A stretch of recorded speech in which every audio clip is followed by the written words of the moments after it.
সিম্বলটা বলতে এই সিম্বলটা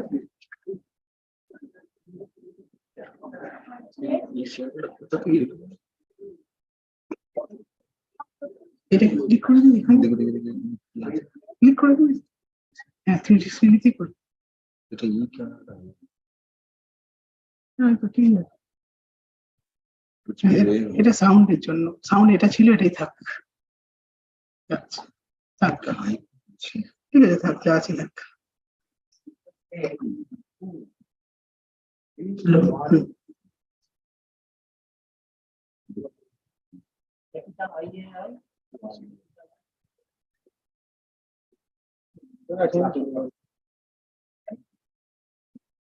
এটার পরে সবসময় তো time start.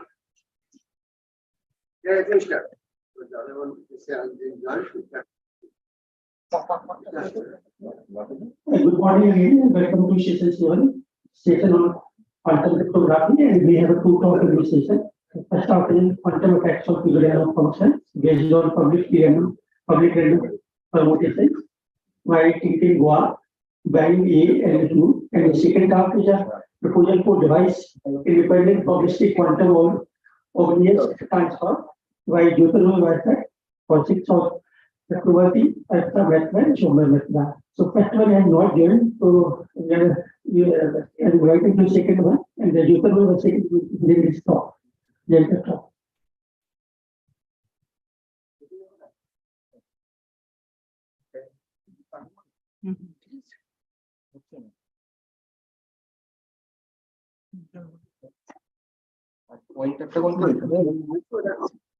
Stage is yours. So thanks for the introduction. So as we have already mentioned, our paper is on defined independent probabilistic quantum obvious transfer, and it is a joint work with Kaushik Chakraborty, Urpita Moitra, and Mohammed.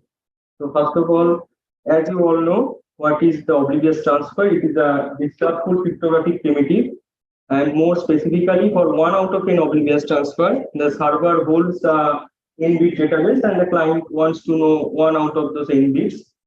So the security requirement here is that client queries to the database and knows only the intended bits that is intended to know by him or her, and which is known as database security, and the server should not know any information about the client's query indices.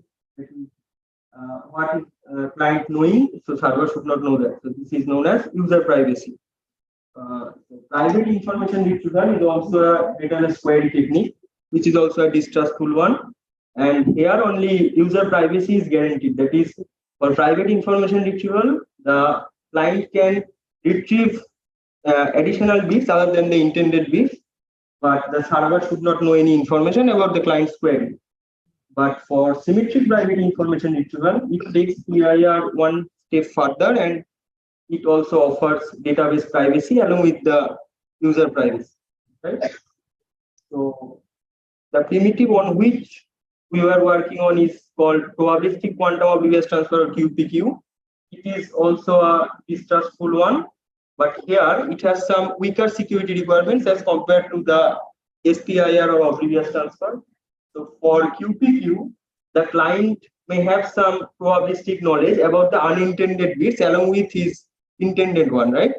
That means for QPQ, the client is allowed to know some additional information about the unintended bits along with the intended one. And for this, the server can also gain negligible amount of information about client's query indices, but this should be in cheat sensitive way. That is, if the server tries to know more information about the client's query, then the client can find it out. Okay. So as you can already guess, so these are the main differences between QPQ, SPIR, and oblivious transfer. So for oblivious transfer, as you all know, it is impossible to design information theoretic secure scheme both in quantum as well as classical setting. But for SPIR, it is possible to design information theoretic secure scheme in a distributed database setting. That means for SPIR, if there are multiple servers who hold the same database, then it is possible to design an information theoretic secure scheme. But there is one small assumption that the database owner will not communicate among themselves, which is not a very practical one. But for weaker security requirement, in case of QPQ, it is possible to design an information theoretic secure scheme in a single database setting. So for practical purpose, QPQ is much stronger rather than oblivious transfer or SPIR, because we can design a information theoretic secure scheme in a single database setting for QPQ. Right? So these are the main ideas of existing QPQ schemes, and those schemes basically incorporates the idea of quantum key distribution. So at first, for QKD-based QPQ schemes, the server and the client run a QKD scheme among themselves to generate a shared key among them. So they will generate the shared key such that the server knows all the bits of the shared key, but client knows only some of those bits. Okay, and server should not have any knowledge about the known indices of the client, because otherwise the server can guess what are the indices the client is doing from the database. Okay, so for the shared key, client has some of the bits and server has all the bits. So after this shared key generation, the server actually encrypt the database with his key and send those encrypted database to the client. And client then decrypts the intended bits along with partial knowledge, means the bits that the client knows. Along with using that bits, the client actually retrieves her intended database from the database. So what are our contribution? Our contribution is basically threefold for this paper. So at first we propose a full device independent quantum private query scheme. So what is device independent? I'm coming to that topic later. We propose a full device independent QPQ scheme using shared EPR pairs, or which is also known as Bell states. So for our scheme, we exploit the proper self-testing mechanism of projective and POVM measurement devices along with the self-test of those Bell states. We also replace the usual projective measurement at client side along with the optimal POVM measurement for the shared key generation.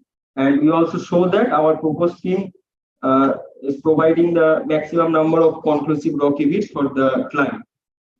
And we also provide a formal security analysis for our proposed scheme, and also manage to derive an upper bound on the cheating probabilities for both the server as well as the client.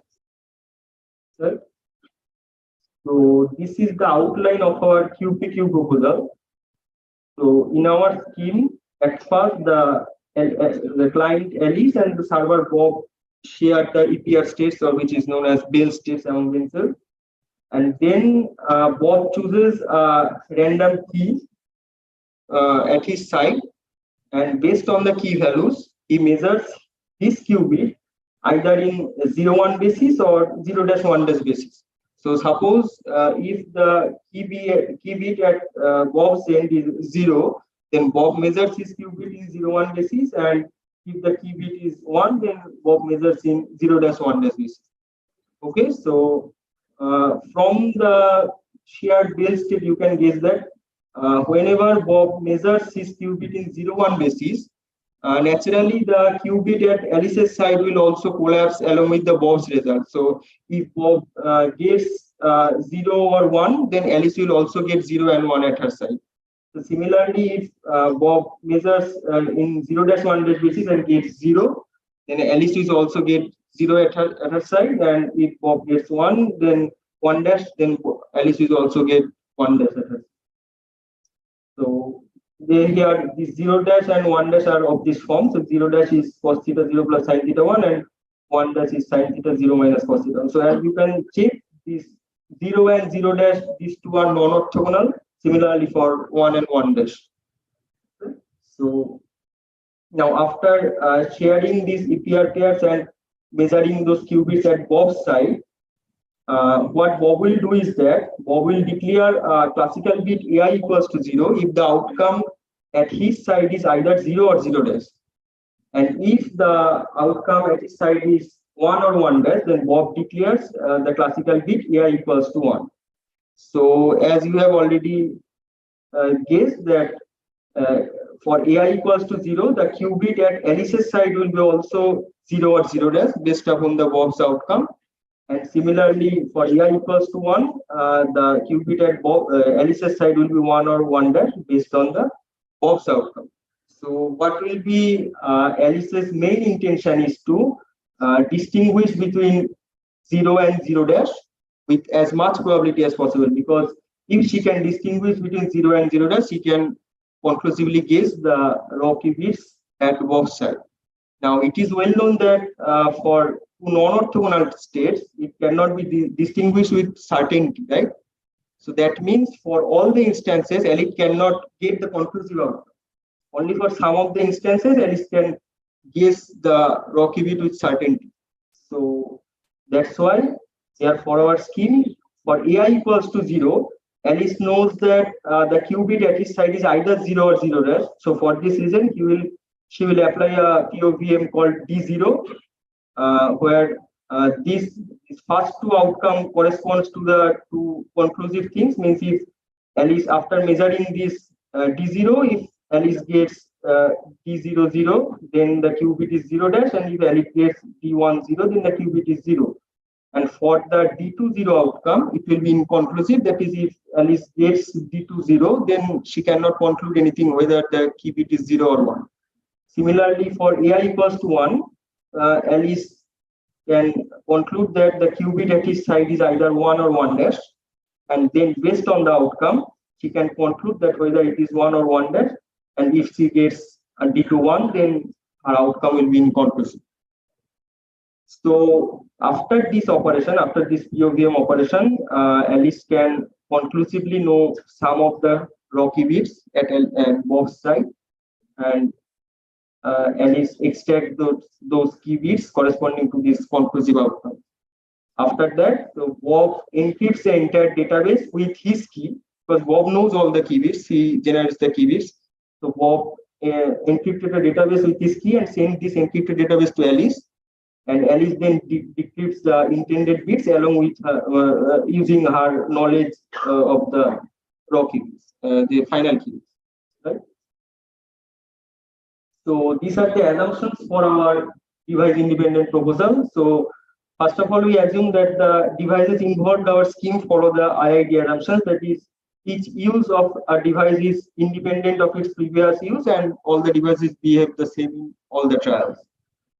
Next, as QPT is a dischargeful scheme, so some of the parties behave honestly and some will behave dishonestly. So we assume that the honest party chooses the inputs randomly and independently for each round, because for honest party, his or her intention is to detect the fraudulent behavior of the dishonest party. So honest party must act honestly, and for this reason, he will choose the inputs randomly and independently.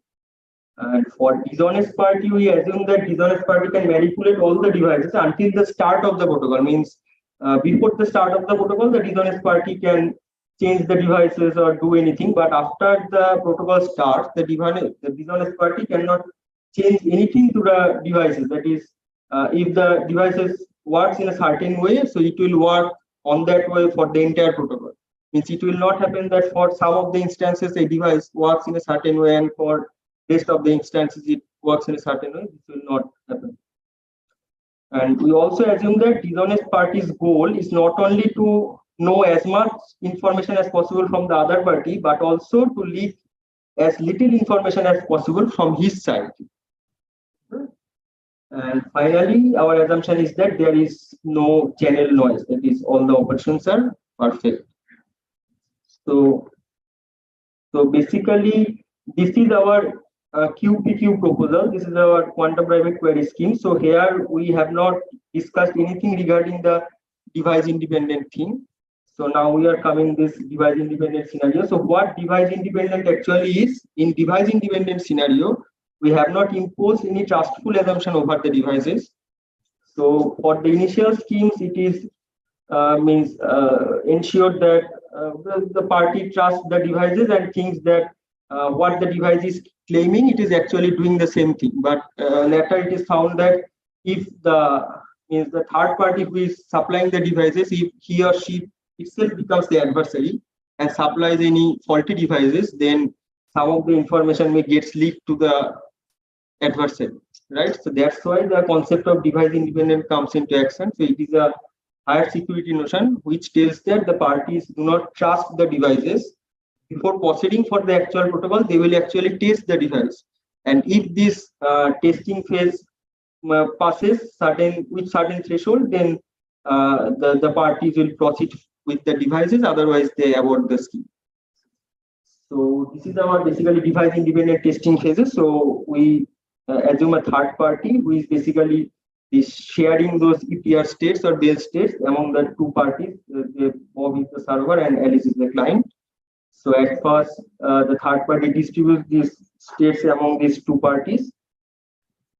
Then basically the server and client, so there will be an arrow from client side as well, because both of them will verify the shared states among themselves. So for this state verification, so they will perform it locally using the CHSH test, local CHSH test. So what they will do is that, let's say at first Bob will choose some of the samples randomly from the entire shared instances, and for those chosen samples, Alice will transfer those corresponding qubits to Bob, and Bob measures those states at his side to check whether the states are actually of this form or not. Similarly, Alice will also perform a local test at her site. If both these two they pass both these two states testing phases successfully, then they will conclude that this state generation device is actually behaving in the right way.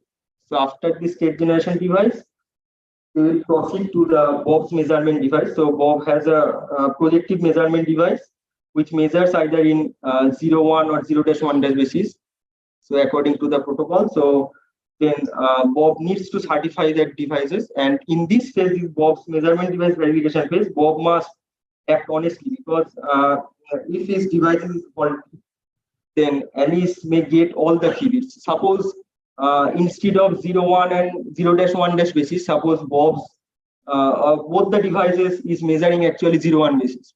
And if suppose Alice knows these facts, then Alice also measure for all the instances in 0, 1 basis, and he will conclusively guess all the results, all the qubits. So that's why Bob needs to act honestly for this phase, this Bob's measurement device verification phase, and then they will check whether these devices are actually of this form or not. So if they passes this test, then it will certify that the Bob's measurement devices are accurate. So this is the last verification step where they certify, means Alice only certify her measurement devices, because after these two verification phases, it is ensured that the state generation devices are actually of this form, which is generating the bail states, and the Bob's measurement device actually measure in 0, 1 or 0-1 basis. So if these two devices means they perform accordingly, then after these two testing phases, the qubits which are collapsed of Alice's side are those non-orthogonal qubits, means either 0-0 or 1-1, and Alice needs to distinguish between them with maximum probability. So for this, Alice must need to have the optimal POVM device, otherwise she will not get the optimal success probability of distinguishing those states. So that's why for the last step, Alice will act honestly and check whether her device is the actual optimal POVM or not.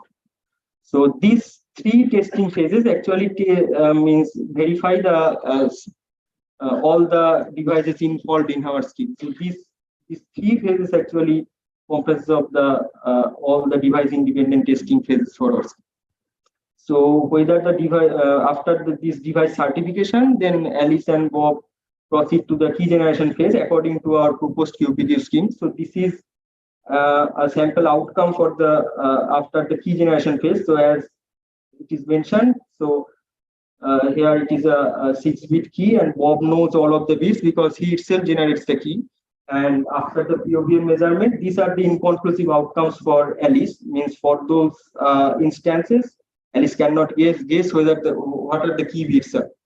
And for the rest of the instances, Alice can retrieve the key bits. So this is the sample outcome, and after that, they perform some post-processing over the key to actually reduce the Alice's conclusiveness to 1 bits. Actually, means if you consider this as a raw key, then after some classical post processing, this will collapse to the final key, where it is means server tries to reduce Alice's conclusiveness to 1 bit, so that in one database query, client can retrieve only 1 database.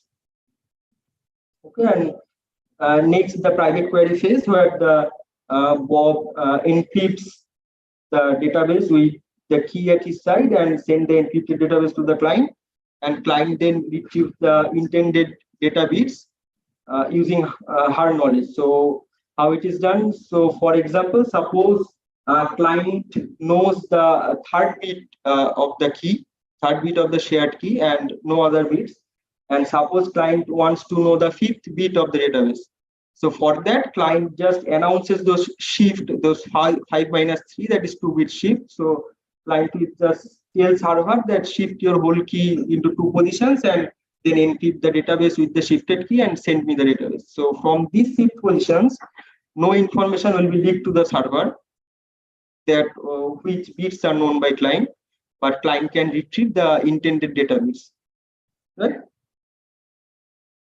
So these are the security issues related to our scheme. So actually, this parameter guarantees the device independent security. So first is the device independent testing, which means our result tells that for our device independent proposal, either it is aborts with high probability in asymptotic limit, or it certifies that the device is involved in our QPP scheme achieve the intended values of defined parameters in our testing phases. That is, there are 3 testing phases for our scheme. One is the EPRPR certification, then the Bob's measurement device testing phase, and then the POVM testing phase. So for both of these phases, there are some parameters along which means we are giving some inputs to the devices and getting the corresponding outputs, and from that we are calculating the value of certain parameters.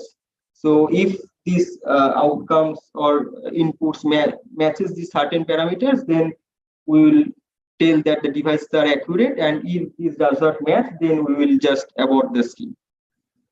Similarly, for data privacy, we show that either our scheme aborts with high probability in asymptotic limit, or in a single database query, dishonest Alice, these are Alice means client, dishonest clients can correctly extract on average at most tau fraction of bits of the n-bit database X, where tau is very small as compared to the database size. So this is the expected value. Tau is very small compared to the database size n. That means in a single query, client can retrieve a very negligible amount of information about the database.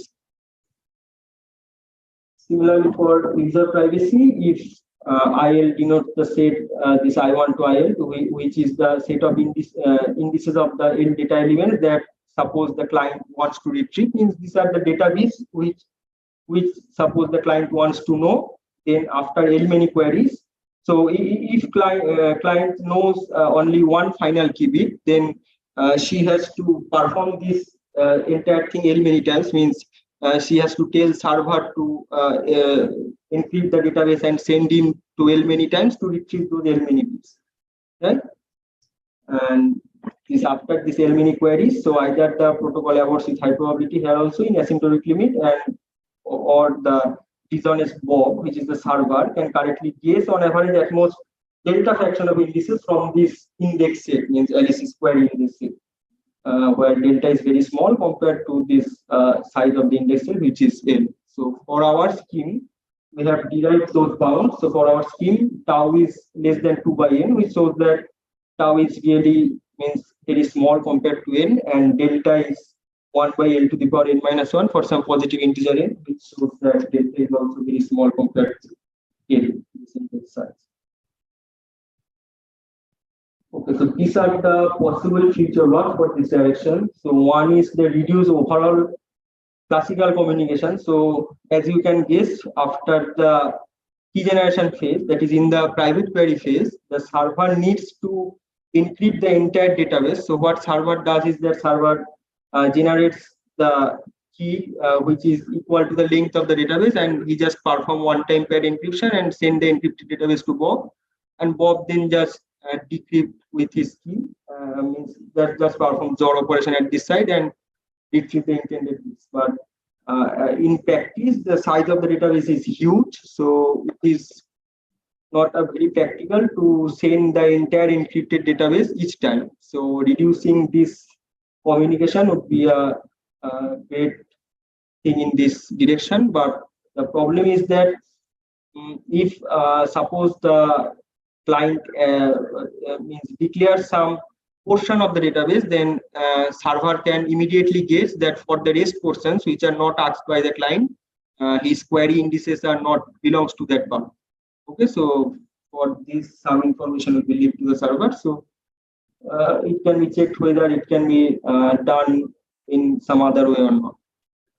The second possible work is to reduce the total number of testing phases involved in our scheme. So in our scheme, we have performed the device independent testing in 3 phases. First, the EPRPR certification, then the projective measurement device certification at WOPS end, and then the QPM certification. So it will be interesting to check whether all these certifications can be done in a single phase or 2 phase or not. Then it will reduce the overall sample size for finite sample size.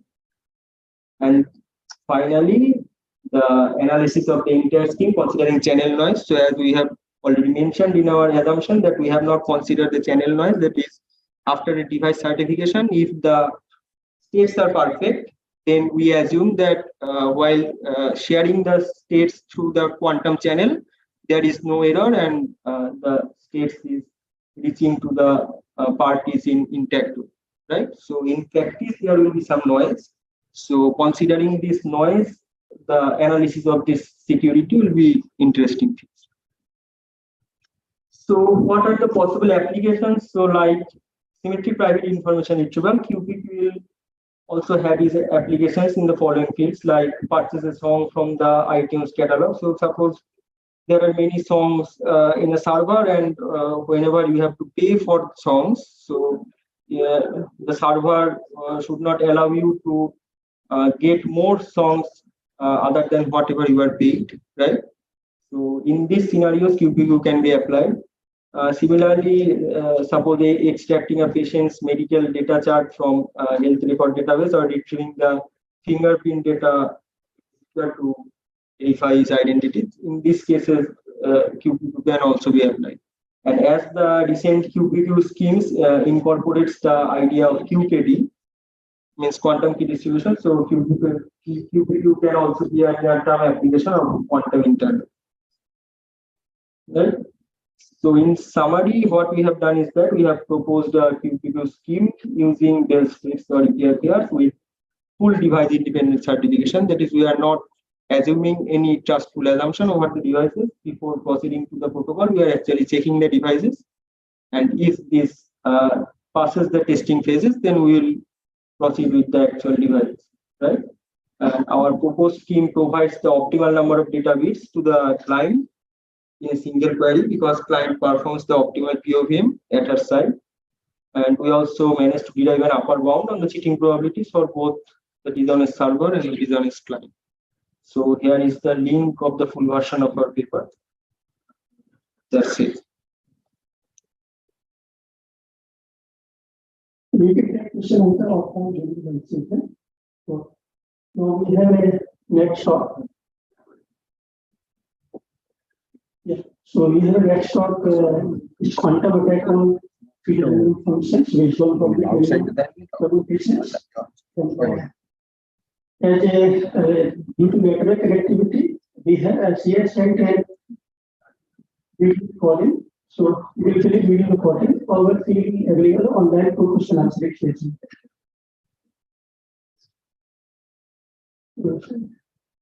Technically, we are supposed to play this talk, but we will available for question answer session.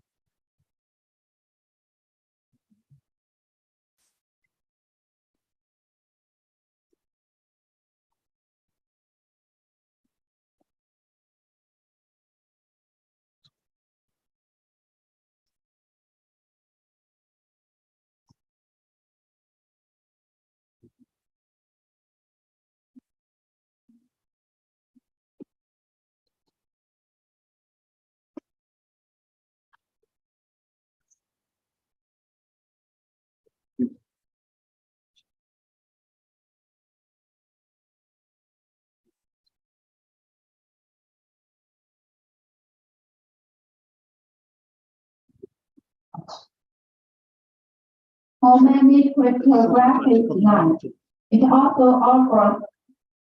Hello everyone, welcome to my presentation. My name is Tintin Guo. I am from State K Laboratory of Information Security. I am glad to introduce quantum text on PRF based on public random permutations. So the random permutations are indistinguishable from random permutations. We call it PRP for short, and we always let block cipher be modeled as PRP. So the random functions are distinguishable from random functions. We call it PRF for short.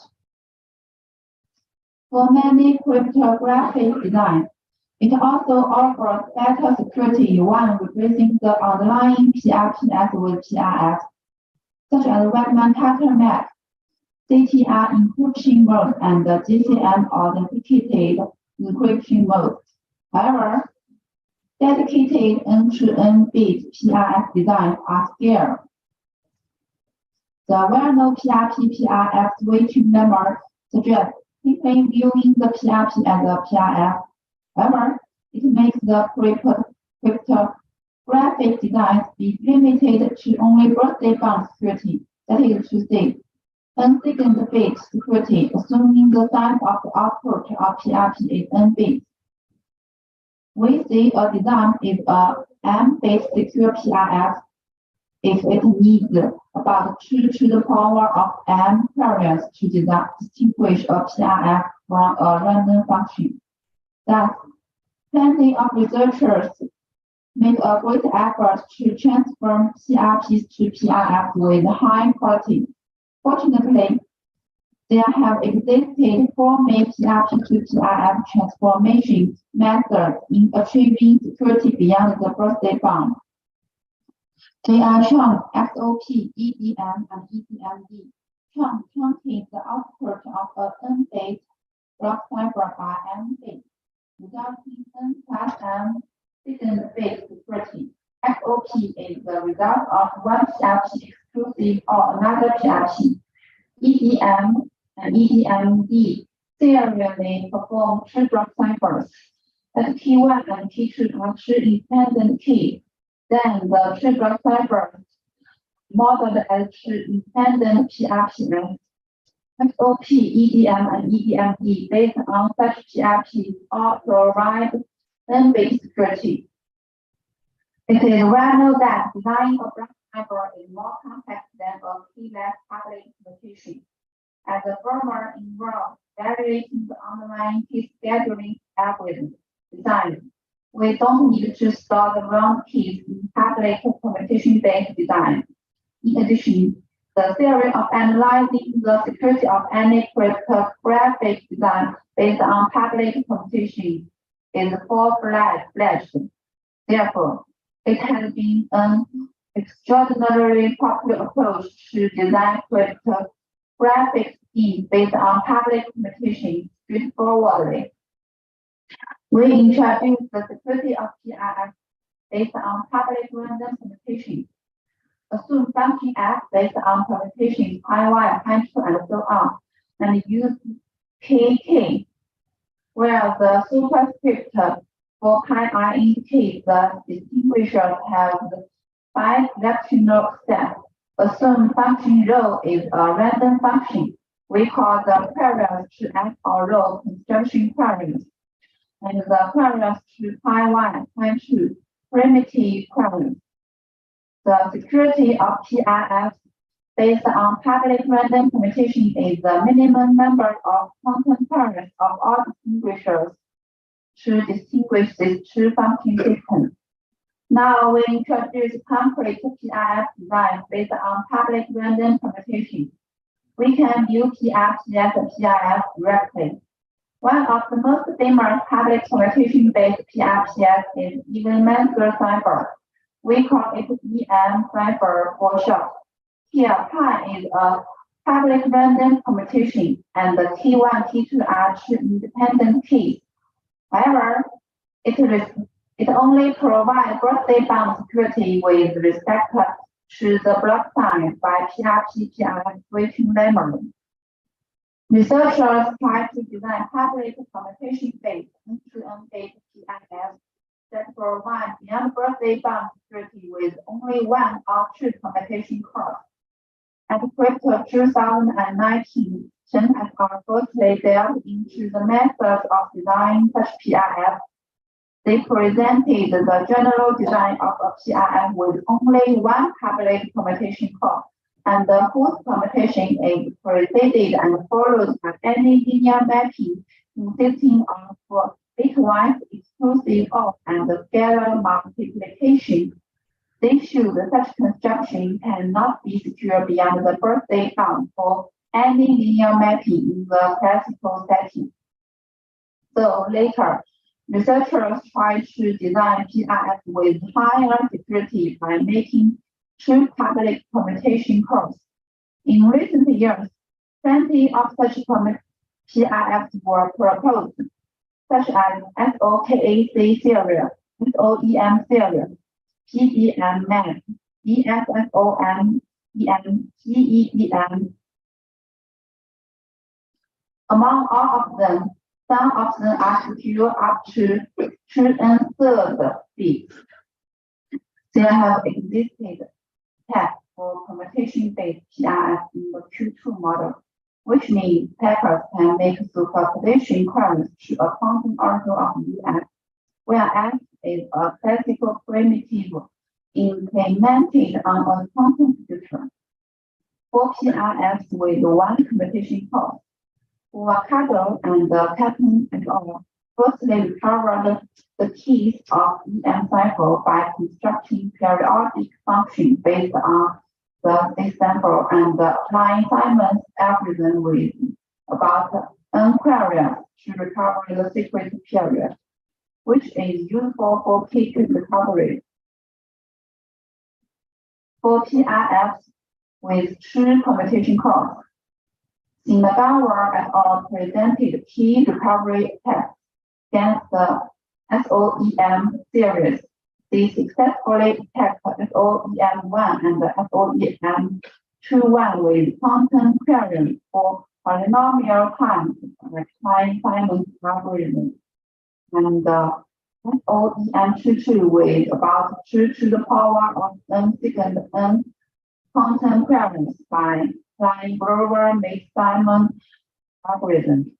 There are still plenty of PIFs based on computation that haven't been analyzed in the Q2 model, such as SOKAC21, PEM-MED, ESSOEM, PEM, and so on. What about the security of such PIF in Q2 model? How to propose general framework and analyze their security? There are two contributions of our work. Firstly, we systematically tackle the security of a PIF with one or two random communications cores. Let's have a look at our first contribution. We consider a more general function with one communication core than Chen et al. First, we change the value from the first linear mapping to the computation, that is to say x, and the value from the first linear mapping to the second linear mapping, that is to say z, from C to be independent. Second, we extend blockwise linear mapping to bitwise linear mapping. We name our generalized function as F1. It actually generalizes the pre-existing constructions with one combination point. The linear mapping L1, L2, L3. So firstly, we decompose them to branch linear mapping classically. We take L1 as an example. It is linear. So L1 with inputs T1 and M is equal to L1 with inputs T1 0 exclusive of L1 with inputs 0 M. Then we split the 2n bit output to the left n bit and the right n bit.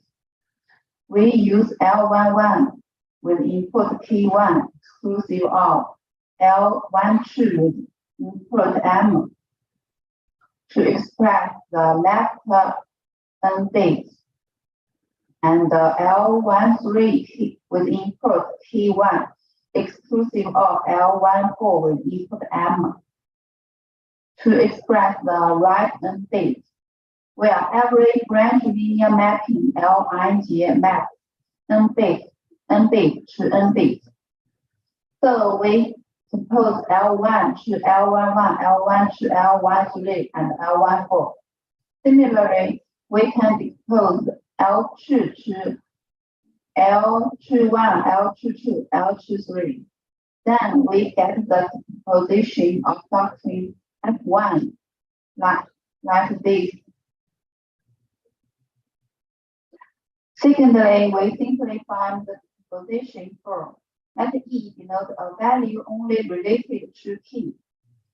And each with input M denotes a function which can be calculated by public functions with M. Then we get the simple form of function F1. Thirdly, we recover some secret information. Given the quantum oracle of F1 and type, we can construct the quantum oracle of F. We break down the F1 with input M and get the expression of function F with input M. It is easy to get. Function F has a period which we denote as. In fact, for any Boolean function F with base input X who has a period X, that is to say, F with input X equals to F with input X exclusive of X. For any arbitrary X, Simon's algorithm can recover the period F within about n quantum period of function F. Therefore, we can apply Simon's algorithm to recover the period of F function before. Firstly, we distinguish F1 from random function row. We choose any M exclusive X, and compute the function F with input M and F with input M exclusive X. If the conjunction function is F1, then these two functions are equal. Or as the randomness of random function row, these two functions are not equal with large probability. So we can distinguish F1 from random function. Then we consider a PRF with two public random computation calls, and both computations are preceded and followed by bitwise linear mapping from a generalized perspective. All such PRF can be divided into two kinds. One, two permutations called are parallel and the others are series. We call the general design of the former as F2 and the later as F3. We introduce the quantum test on F2 firstly. Similar to F1, we decompose linear mapping L1 to L3 of F2 to branch linear mapping, and then simplify F2 to the picture. Then we can recover some secret information of F2. Given the quantum oracle of F2 and pi1, pi2, we can construct the quantum oracle of function F with inputs U and M. We get if U equals to L21 with input T2, then the function F as a period in the component. In fact, we can recover the specific U and the period by applying Grover-Simon algorithm. Now we introduce the new technique, the Indocrypt 2017, lambda and make forward Grover-Simon algorithm. For Boolean function F with input U and X, where U is M bits and X is N bits, who satisfies when U is an element of that particular U. Function F U is periodic with period of U. And when U isn't an element of that particular U, then function F U is not periodic. Grover-Simon algorithm can substitute an element U of the set particular U and the corresponding period. we think about 2 to the power of m second n currents. At Indocrypt 2019, Bonetti et al. Improved the Grover-Mistelman algorithm in the Q2 model for the function fu, which can be constructed from the sum of 2 functions, hu and g. For different u, the function g is always seen, so they firstly got a superposition quantum state of g and reuse it later. This algorithm costs about 2 to the power of m second n quantum pairs to hu and about n quantum pairs to g. If hu is public computable, then it only costs about n quantum pairs to g. We apply the improved Grover-Mistelman algorithm to F2. Firstly, we distinguish from random function rows. We choose any m and m exclusive mu and compute the function f within the special u and these 2 inputs. If the construction function is f2, then these 2 functions are equal, or by the randomness of random function, these 2 functions are not equal with large probability. So we can distinguish F2 from random function.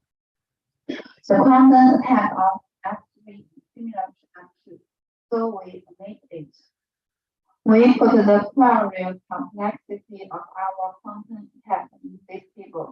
For F1, it costs about n quantum pairs. For F2 and 3, they cost about 2 to the power of n second n quantum pairs. Now we introduce our second contribution. We present the quantum security of some general and concrete instantiations. Now we show the hierarchy of all PRF based on 2 public communications in this picture, where F2, F3 are 2 general functions. XOPEM is a generic instantiation of F2. EDM, EM, and EDM, EDM are 2 generic instantiations of F3. DXSOEM is a concrete instantiation of F2, and PDM, MMAP, PEDM, and SOKAC21 are 3 concrete instantiations of F3. Let's see the concrete constructions of them. By replacing the 2 PRPF in XOPEDM and EDMD with 2 independent even-master constructions, we get XOPEM, EDM, and EDM. They are 3 general instantiations of F2 and F3. Let's see the concrete instantiations. The first is DXSOEM, which is a concrete instantiation of F2. And the later 3 are PDM, MAP, PEDM, and SOKAC21, which are 3 concrete instantiations of F3. This table shows the query complexity of our quantum attack about general instantiations are about 2 to the power of n second n, and the query complexities of our quantum attack about concrete instantiations are like this. That's all. Thank you. Thank you. Thank you. Now we have a time for question. Any question from audience?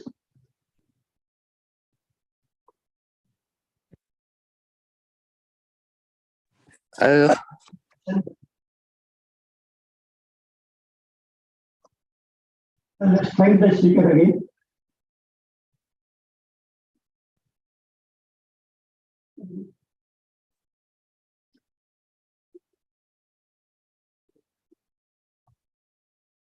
Yeah, next session is initiated is good flow.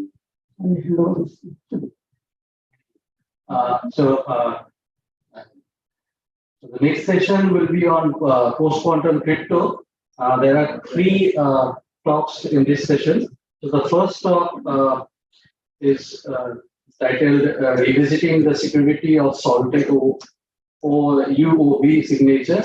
This is a work by Sanjit Chatterjee, Prem Lakshman Das, and Taposh Pandit. Talk will be presented by Prem Lakshman.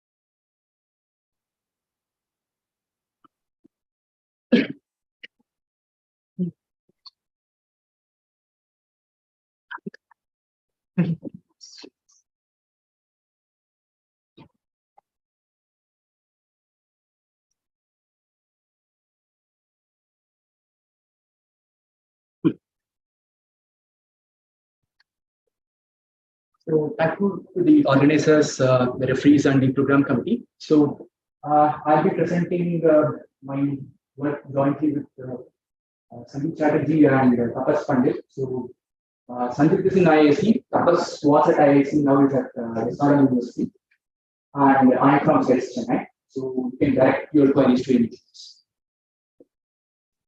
So So this talk is about unbalanced oil vinegar. So let us just quickly recall what that is. It is one of the trapdoor settings in the MQ-based scenario, which is a push quantum kind of setting. So what happens in UOB is that the signer, so it's about signatures, the signer chooses a secret key and public key in the kingdom. So the secret key comprises of a set of polynomials known as unbalanced oil vinegar. So we talk about that in a while. And an affine transformation, which is used for making the variables. So the unbalanced oil vinegar system of polynomials will be quadratic over a finite field in many variables. And the affine transformation will be used for mixing these variables so that the public key will have no structure. So it will be a random looking empty system. Right? So this was kind of published and analyzed long time back, like late 1990s, and it's been in the use recently because it is one of the building blocks for this rainbow, which is one of the around the key candidates of this content. So there is this paper by Sakamoto et al., which talks about the security, provable security of this signature based on the hardness of this MQ essentially. And the salient features of this paper are that they use what is called a random sort for getting a uniform like distribution for the signature, and they give this UFCMA kind of a proof, proof in the random oracle model, classical, using what is called the UOB inversion problem. This is what it is. The technique resembles what is called the implementation. So what he asking is that the public set of MQ polynomials which they get will resemble a uniform distribution. So they say that it will be like a uniform distribution. And they also look at the signature, which is the actual signature appended in the salt, like someone else. So they say that the distribution of the salt will be uniform, that the salt will be fresh. So what we do here is that there is one paper by Ward Bulens in 2021, which gives a different description of the same UOB trapdoor. And there are many other works in that Indocrypt 2021 paper where he talks about some attacks on UOBs, attacks on rainbow, unrealistic rainbow, reconciliation, and many other aspects. And we just take the UOB description which is given in that paper and rewrite the signature scheme, the classical sorted UOB, and see whether we can give a more clear proof of this global security in the classical as well as the quantum mechanics. right? And I just want to mention here that the two descriptions are essentially the same. Like, you do not get any theoretical leverage by replicating this tractor. And this can be true using some of the things like there is this the things involved here are quadratic polynomials of finite fields, and these are having some nice matrix representations, and the blocks are in a nice shape and so on. So using this kind of a dictionary kind of a thing, you can see that these two are essentially the same description. Okay? So you're not gaining anything theoretical. So, like I said, we write down the corresponding signature scheme and solve it, and revisit the UOB proof in the classical as well as the quantum random orbital setting. And one big disadvantage, even which the reviewers point out, is that there is a blow up in the size of the underlying finite. We'll talk about it briefly in the concluding section. Let us just quickly recall that we are in a setting where there is a finite field, which we denote by Markov area, and we have two integers in and m, and we will have variables x1 to xv. So the first, sorry, x1 to xn. The first v of them are what are called vinegar variables, and xv plus 1 to xn are called oil variables. Right? So n variables, first v of them are vinegar, the rest of them are oil. And there are m oil variables, right? So here is the basic structure of this so-called UOB polynomial. It will look like it's like I said, it is quadratic. So you can allow the so-called oil variable to mix with the vinegar variable, and vinegar variable can mix with vinegar variable, but oil and oil do not mix. So oil and oil do not mix. So with that kind of so what you do is you choose a system of polynomials, m of them, and you use a affine transformation, invertible affine map, to let you do this composition and this P equals the problem. Right? So the assumption is that solving this P of z equal to alpha for some target alpha is hard.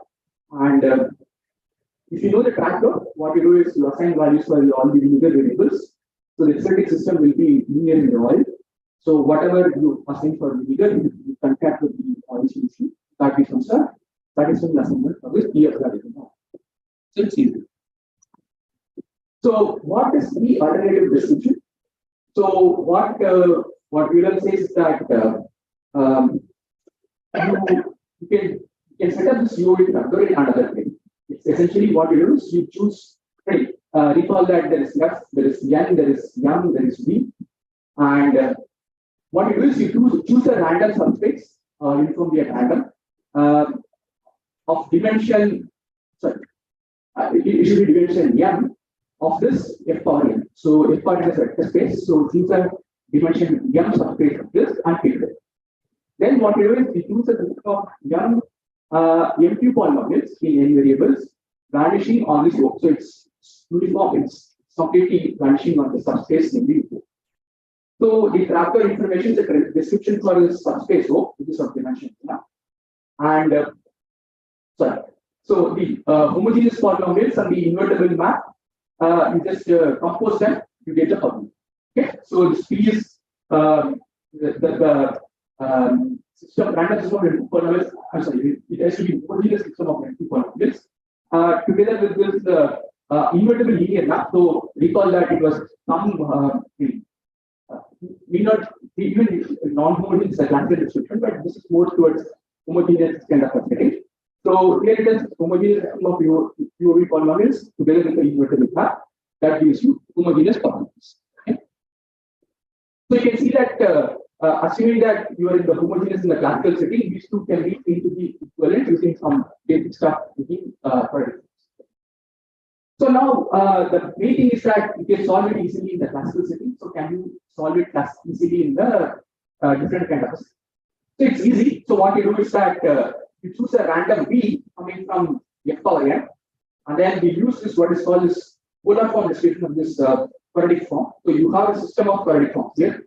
So there is this nice property which is each of these polynomials from P is satisfied. If we have P of V plus O equal to P of V plus P of O plus P prime of V comma O. Where this P prime is a bilinear form, and it is what is called the polar form of this quadratic form. So once you have chosen V, so V is coming from the entire vectorial, and O is from the subspace. So this P of A is in the hands of the person who is trying to solve the system. P of O is 0, and P prime of V comma O, because it's bilinear. So once we factorize that V, becomes a system of linear equations to O. So it's easy to solve. Right. So I just want to make it somewhat more algorithmic in the sense that so we need to solve P prime of V comma O equal to prime, where tau prime equal to tau minus P of V. So that's what we had, right? So this is the last thing here. This is what we want to solve.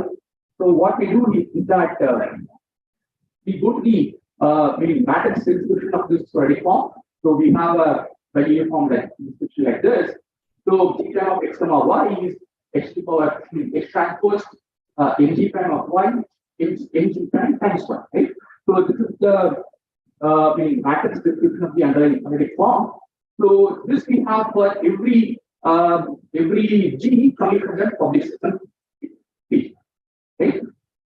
So what we do is we describe this subspace O as a column span of a n cross n matrix, which is called full map. So we want that dimension of O to be exactly n. So what we do is that we choose a matrix n cross n, which is having full map. So the span of the column span of this will be the description of this subspace. So for each of this polynomials coming from this public system, maybe this P, so we write down this kind of a big block matrix where each row corresponds to this each of this polynomial. So notice that this M prime is this M prime is describing this subspace O. This is this matrix M prime, and M1 prime to MM prime, these are the matrices corresponding to this component in this P. So we write this C matrix as we transpose M1 prime M1. So like that, we write this for each of this elements in this system of polynomials in this public MQ system. So it's now easy to solve this C of y equal to tau prime. So once we have this choice for V, so we just have to multiply V transpose with these things. So we just propose that this could be pre-computed and this could be the public key. So you can compute this M1 prime in bar and then give this as the public key. So rather than studying the MQ system, you can give this as the public key. So now it is easy to solve. Okay. So analogous to the classical description. So this is the linear system of equations. So this V plus O. Notice that this is a M cross N matrix. So that is equal to some target, which is the M vector.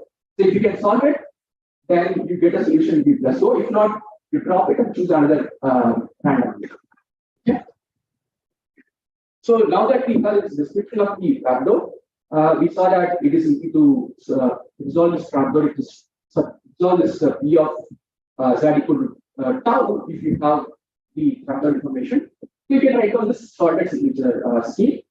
So we have a public key system which is vanishing at that secret subspace in O, and we have a description for that subspace O.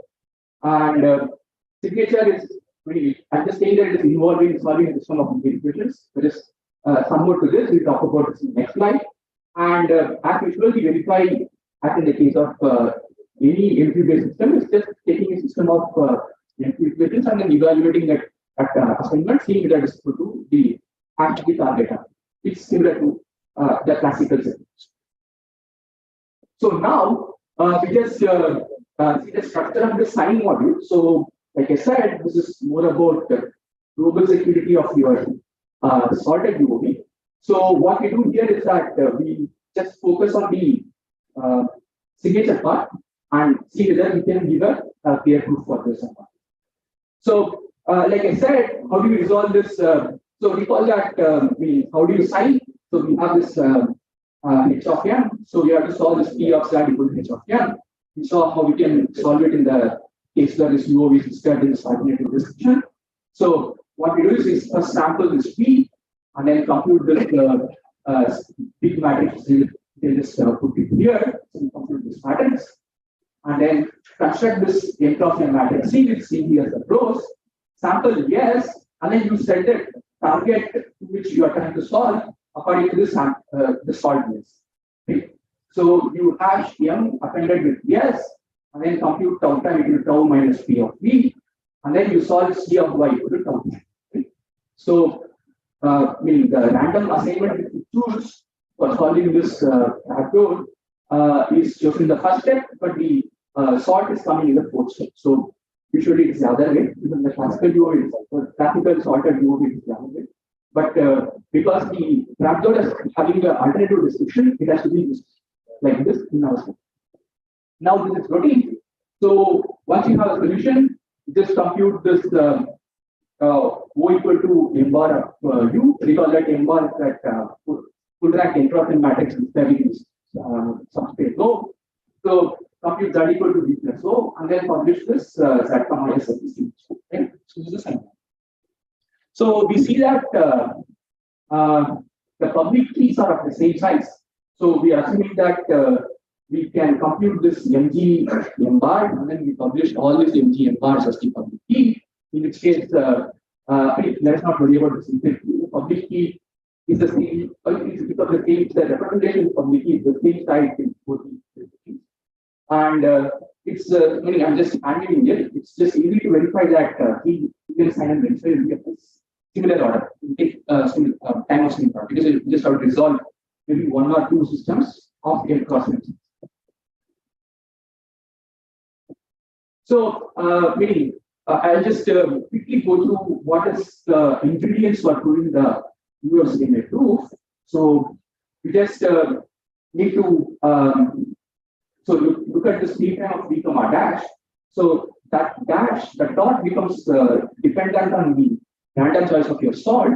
So that is non-singular with this property. It's very easy to verify that for this random dot, this p prime of v comma dot, which is defining linear map from O to F for M. So this will be non-singular with this property. Then it's just a very simple counting argument.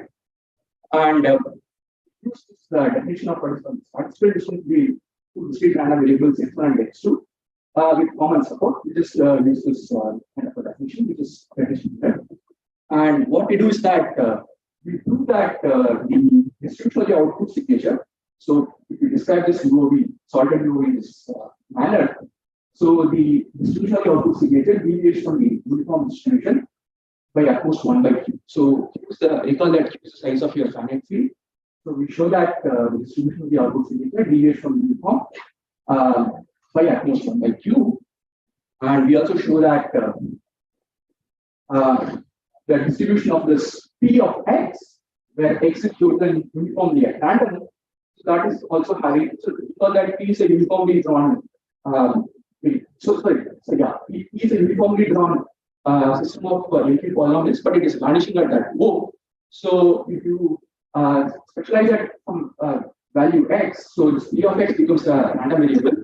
So the distribution of this will be uniform with at most 1 by q distribution. So we prove this, and with this we show that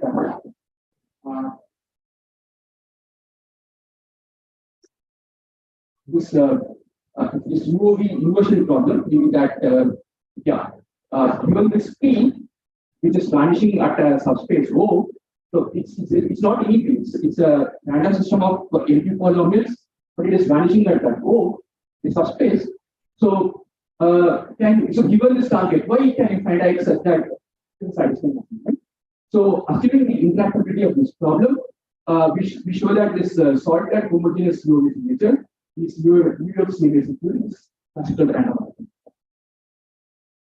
And the big disadvantage is that if you want a 128-bit security, assuming that the adversary is allowed to make 2 to the power 20 signature queries and 2 to the power 60 random order queries, so we need a string size of 20 to the power 80.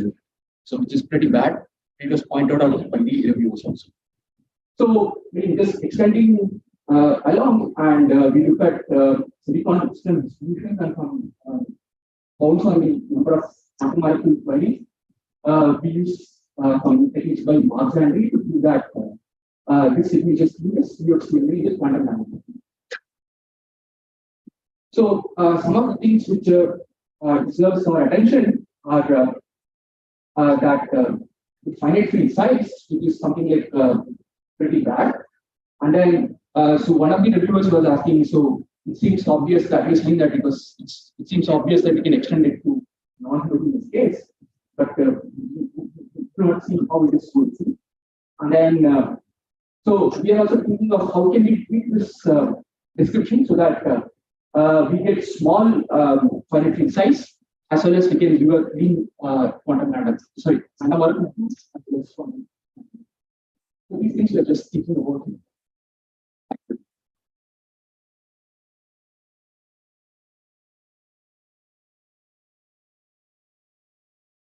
Any questions?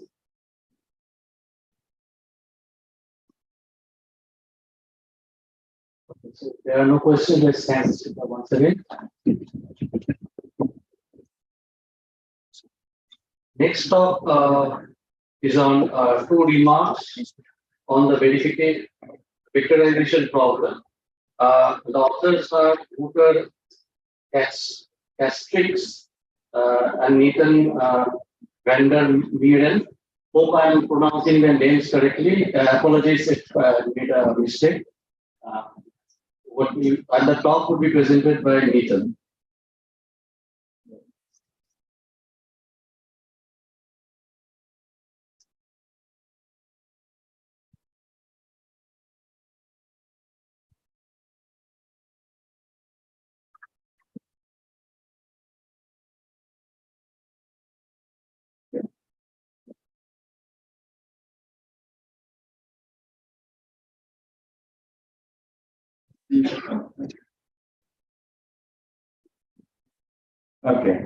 Okay. So hello everyone. My name is Nathan, and I'm here to present a paper I co-authored with Walter Kostek, and the paper titles 2 remarks on the vectorization problem. So a quick overview of what I will be talking about today. So first of all, I'll talk about the vectorization problem, the parallelization problem, and the Indocrypt problem. So I'll first define those problems, as well as give the exact relationship between them, and then also a little bit about their significance. Next, I'll go to state the main theorem of our paper, which will be about some algorithm that we propose for solving the Indocrypt problem. And after this, I'll cover one of the key ingredients in this algorithm, which will be some sort of system of these equations. And then to finish off, I'll give a higher level overview of the algorithm itself. So this vectorization problem. So the vectorization problem for some group action is about explicitly determining value g given some value x and g acting on x. Right? So we're given 2 values and we want to figure out which actually you have to take from one value to the other one.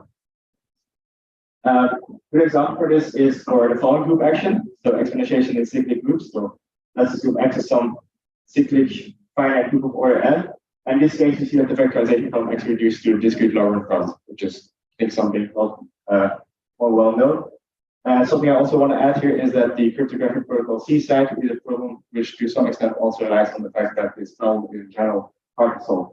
The vectorization problem, that is. Now, why do we care about this problem? So for this, I'm going to refer to the Diffie-Hellman protocol, which is something you are all probably very familiar with. But just to recap, we have 2 parties, Alice and Bob, and they want to agree on some secret key. And to do this, they will first both locally pick some secret element. For Alice, it will be A, for Bob, it will be B. And then gonna let their secret element act on some product known X, and send it over to one another. And then from there, they can both quite easily calculate this secret key, given that he is a Boolean. Now, if there's some random third party, namely Eve, who also want to figure out what the secret value was, then let's assume that Eve has access to the communication between Alice and Bob. One strategy that Eve could come up with could be the following. So first you could solve an instance of this vectorization problem, and then after this you could also quite easily calculate the secret key. Now, turns out that this is not the only strategy that you could take, so there's another one for this whole use the parallelization problem. So parallelization problem for some group action is about determining the sum or calculating the sum of two elements acting on some x given this x, and then the value of those two individual elements acting on x. Right? So we're given x and we're also told what happens to x when we take either one of two values, either one of two actions, and it's up to us to now figure out. The problem is about figuring out what happens when we take both of those actions consecutively. So as you can see, there's two strategies that each can take. So one based on the vectorization problem, one based on the parallelization problem. And the question I think is going to be often of is which one of these strategies is the easiest, or are there maybe equivalents? And this brings us to like our first remark. So we claim that classically, within the classical setting, we cannot expect the vectorization and the parallelization problem to be equivalents. And that we also rightly show. So So we'll consider a group homomorphism, which will also assume to be partially invert, but easy to calculate. Along with this group homomorphism, we'll define a group action which takes G and X and output is of X to that of G. Now, the associated factorization problem then comes down to extracting G given X and X to that of G, which is of course very hard to do given that we assume that F was partially invert. The parallelization problem, on the other hand, then becomes trivial since you want to calculate x plus f of g0 plus g1 given x plus f of g0 and x plus f of g1. Right, so this also sort of answers each question. So yes, there is in fact an easier strategy, and this is the parallelization based one. Now, does it also take two in the quantum setting? And the answer is no. So what this means for each is that if you were to have a quantum computer, she could, theoretically speaking, focus on either one of them, since they're technically speaking, at least brilliant. In practice, of course, there's going to be some, one of these strategies will have like some cost which is going to be higher, but yeah, you can focus on either one of them. And before I go further into this quantum setting, I want to also define a hidden shift problem. I will be connected to the other problems in a minute. So accordingly, given orbital access to two functions ft and f1, so that exists some so all g set by f zero g equals f1 of g to this, then this hidden shift problem is about finding out what is added, and we'll call as the hidden shift. Right, so we're given two injective functions which are equal to each other except for some shift in the input. It's this shift or this constant shift that we want to figure out what it is. Now, the reason we care about the hidden shift problem also is because it turns out that any instance of the vectorization problem can actually be rewritten as an instance of the hidden shift problem. So this is like an instance of the vectorization problem, right? We're given x and s factorial x, and from this we want to figure out what L is. Now the associated hidden shift problem we could come up with the following. So we'll define S1 as written here, and then as you can see, they satisfy our hidden shift relation. Right, so solving this is going to give you the same as you would get from solving the vectorization problem. Now, what are some of the algorithms that already exist for solving this hidden shift problem? So for general groups, we have cube reverse algorithm, and this works in sub-exponential time and space.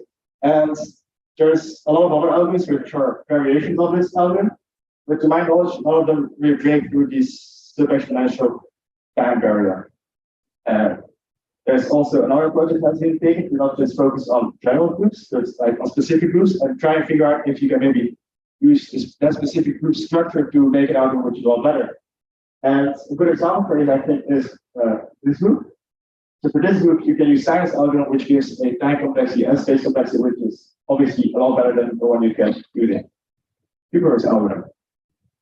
And there's other examples of these types of algorithms. So more generally, there's an algorithm where you can solve a cheat code for groups which have a fixed exponent, and you can do this in one moment of time. The catch with the second algorithm, however, is that it varies in space complexity and can also get quite bad in terms of space complexity. So it still makes sense to look for more memory-friendly algorithms. It does, however, I think at least show that there's a lot of potential in the second approach. And it's also within the second approach that we find our algorithm to be. So specifically, we focus on groups which have like a large subgroup of this form. So in this talk, I'll just assume that the group itself is of this form. In the paper, you can find the static version. And we plan it as a time query and space complexity as given here. Right. So while the time complexity is not necessarily something new, given the algorithm on the previous slide, the space complexity is is quite nice. So this still makes it attractive first. Now, how does this contribute on previous results, right? So there's a similar algorithm which solves it for the vertical where all these days are 1, and there's also an algorithm which solves it for only this prime part. And we don't wait for like a combination of those two. So how are we going to tackle this problem? So we want to solve the hidden shift problem for this group, right? And we're going to do this by splitting this hidden shift problem up into 2 different hidden shift problems over 2 different groups. And the 2 distinct hidden shift problems are going to give us hidden shifts. And then from that, those combined hidden shifts is going to give us like hidden shift over this plus 2. So the first problem, or the way we do this is by starting off, we're going to use some type of Hilbert Simons LC. I'm not going to explain how this works exactly in this talk, but it's shown in the paper. And it's going to essentially reduce our problem into a problem over only our prime parts. Right? So we're going to then solve this using a technique I'll explain after this. So based on doing these equations. And this is going to give us the hidden shift for the part of the hidden shift over this prime part of our group. Now after this, we solve the remaining part of our shift problem, which is over the 2 parts, and this is going to then give us like the remaining part of our hidden shift. So onto these linear equations. So I'm going to first define it. So a system of linear equations is something we define over ring, and it's essentially a system of the following form. And here the A and B are known, but the F are not, and 1 is over X. Right? So it's an ordinary system of linear equations, only all equal times when you replace by not equal to times. The way we encounter this problem for these systems in our algorithm is actually the homogeneous version. So here all of these are 0, and then we can only really expect the solution to be unique up to some constant. And while this problem may seem a little weird at first glance, we'll again see that there's actually some instances where it's a lot easier than it seems, and it'll be exactly those instances which are going to be interesting whenever we're trying to make algorithms which try and solve the hidden shift problem. So let's look at some of these examples. So for a prime ring, we can see that we can use Fermat's theorem to get turn any this equation into an equation, which can then be solved by linearization. This is going to then give us solutions which only differ up to some algebraic constant. And this technique or this approach can be extended to prime powers. But away from prime powers, this seems to be hard. Up to my knowledge, there's no algorithms which do it efficiently for infinite prime powers. Even for regular, like seem very simple, such as these 6, it seems to be hard. Now, how are these equations and the hidden shift problem related? There's related to something called phase vectors, which I'll first introduce. So, given a finite invariant group along with its dual group, then for any character in the dual group and element S, this quantum space is what we'll call a phase vector over V. Right? So it's a superposition of the 0 in one state and one state that's some complex phase associated with it. Now, when it comes to the hidden shift problem, that will be our hidden shift. And we'll also assume that we have ortho axis to a black box that outputs these phase vectors with uniformly random but still no characters psi. Right, so for any hidden shift problem, we assume that we have ortho axis.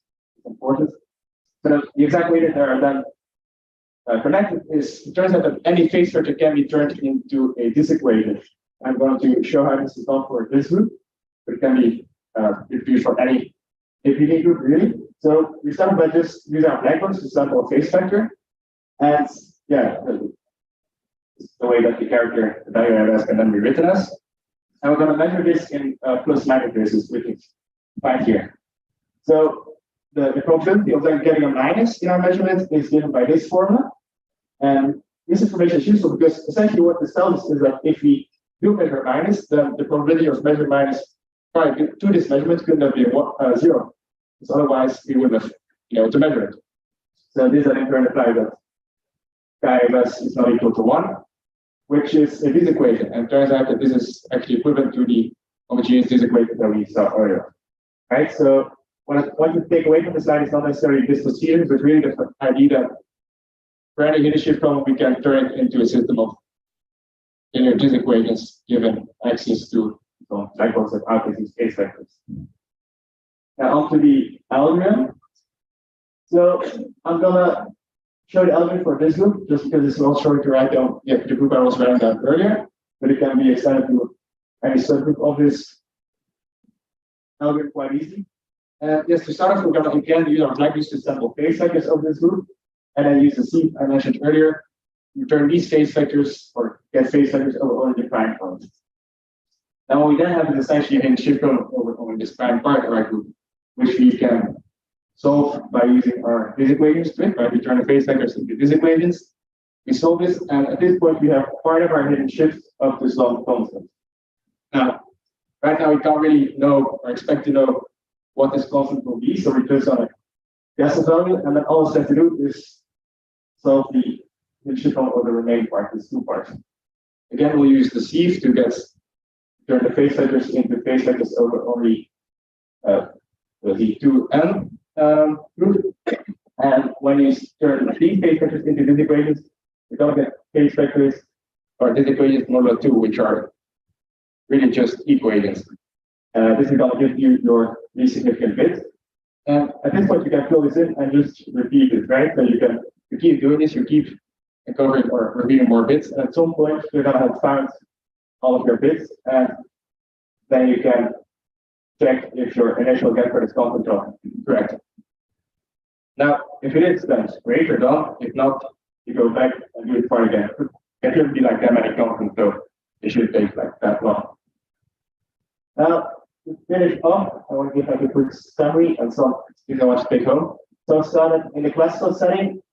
In general, we cannot expect the vectorization and the parallelization problem to be equivalent. Right? This changed in the quantum setting. So here they are equivalent. We also introduced in Chiffon as a way of solving both of them. We also said that there's a lot of potential for algorithms that try to use a group-specific structure to create an algorithm which is a lot better.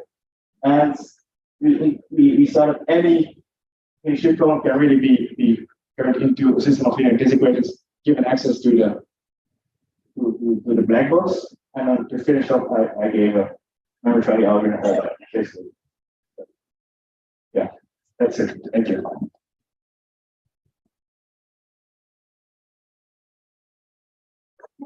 Questions?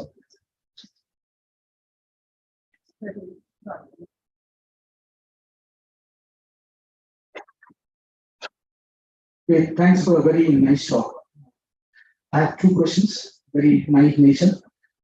First of all, is that you establish the equivalence of vectorization and parallelization problems using homomorph as an example in the classical setting. Yes? Sorry, you repeat it, please? Vectorization and parallelization problems, you prove the equivalence using a group homomorph as an example. We proved the non-equivalence in the classical. Oh, sorry, non-equivalent. Yeah. So could you please give me an intuition as to why they fail in the quantum case? And second question, like you mentioned that for abelian groups, you could transfer this phase equation to this corresponding phase equation system. So you said that, also you mentioned that Z6 is half. So any intuition? So after the first question. So the first question was why are they equivalent in the quantum setting, right? Okay, so this is like a whole paper on its own, which I didn't write, but the fact idea is, well, if you look at, right, so obviously, no, that's not it. Obviously, being able to solve the vectorization problem leads to being able to solve the parallelization problem. So this is an implication we already have. And the overall idea is quite long, but there's a trick you can use where you can use short algorithm. You will also do it in another way. But I invite you to read the paper because it's quite long. Yeah. And the other question was why this C6 case is hard.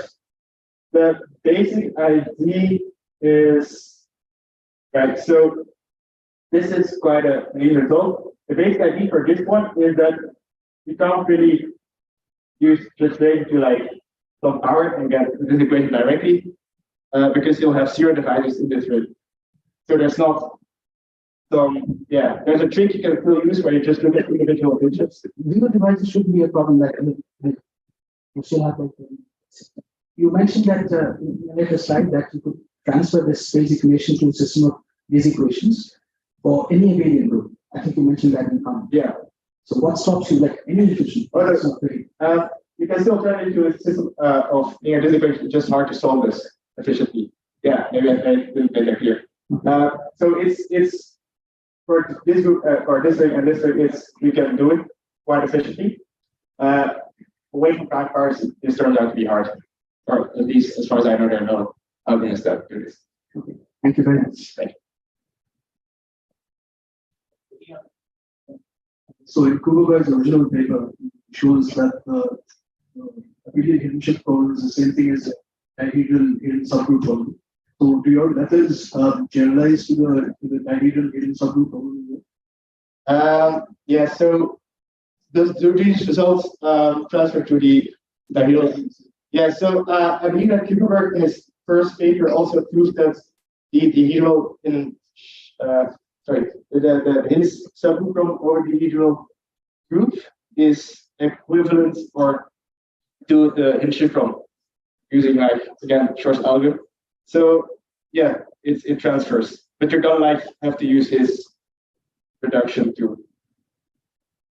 Yeah. And there was also an application period where they tackled this ordinary isogeny problem, as opposed to a super singular one, which your co-author actually broke a few months ago. If you have ordinary elliptic curves, can you find isogeny? I'll be honest, I don't know a lot about the different mathematics. Right. Sorry. Okay, so any other questions?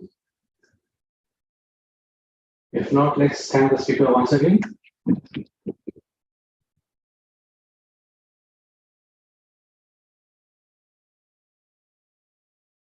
So the final talk for this session would be on efficient IPS from a new assumption in multivariate quadratic setting. It's a joint work with Sanjeev Chatterjee and Taposh Pandit. So the talk would be presented by Taposh Pandit, and this talk would be online. Am I audible? Yes. Yeah. Can I share my screen? Yes. Yeah.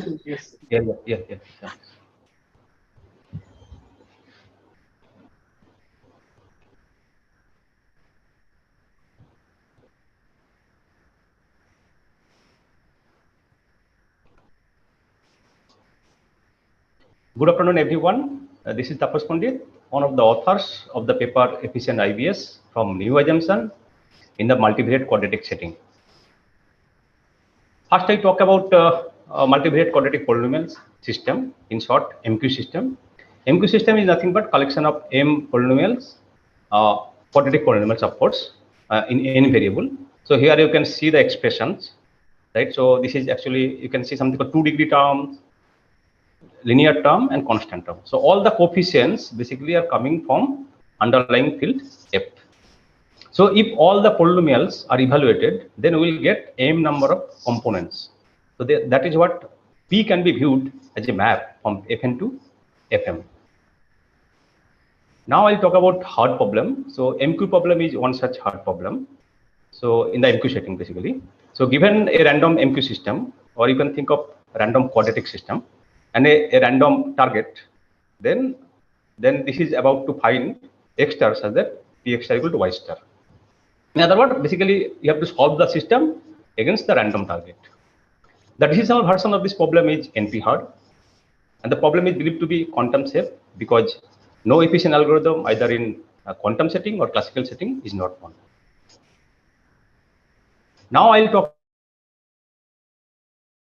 about MQ system of special kind, something called oil and vinegar kind. So concept of oil vinegar polynomials and signature introduced by Patter in 1997. So here you can see, I mean, this is actually brown color is vinegar, and this is actually oil.